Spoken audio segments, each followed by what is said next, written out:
Merci, Monsieur le Président, chers collègues. La proposition de loi qui nous est soumise aujourd'hui a fait l'objet de longs débats au sein de la Commission des affaires sociales. Des auditions ont été organisées, des avis ont été demandés, je citerai notamment l'avis du Conseil national du travail, ainsi que celui du Conseil consultatif pour l'occupation des travailleurs étrangers.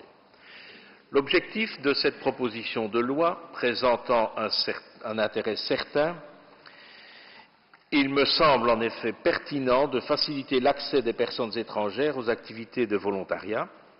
L'apport humain de ce type d'activité doit par ailleurs être souligné. Enfin, les nombreux bienfaits apportés par le bénévolat à notre société sont inestimables. Dans la mesure où le but et l'effet de la proposition est de renforcer un système généralement bénéfique pour la société, le texte a incontestablement son mérite. Cependant, lors des débats en commission, il est apparu que des garanties devaient être posées pour éviter certains abus.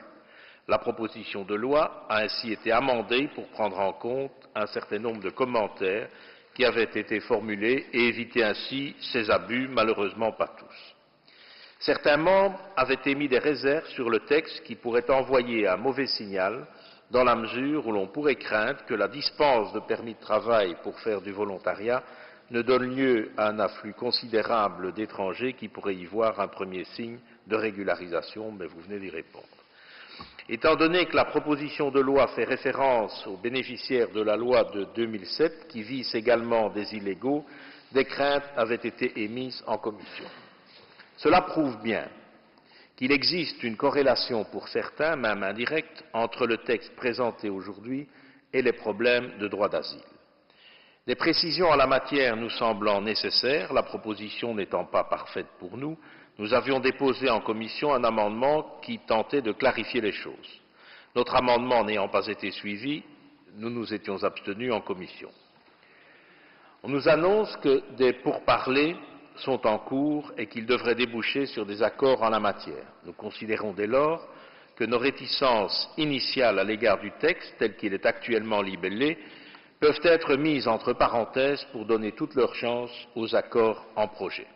Car il me semble indispensable de prendre sans tarder la question à bras-le-corps, non seulement dans l'intérêt des demandeurs d'asile eux-mêmes, mais aussi dans l'intérêt de nos services qui sont aujourd'hui submergés, qui se trouvent dans l'impossibilité de répondre à l'afflux des demandes qui sont de plus en plus nombreuses. Nous serons bien entendu attentifs à la concrétisation de ces accords.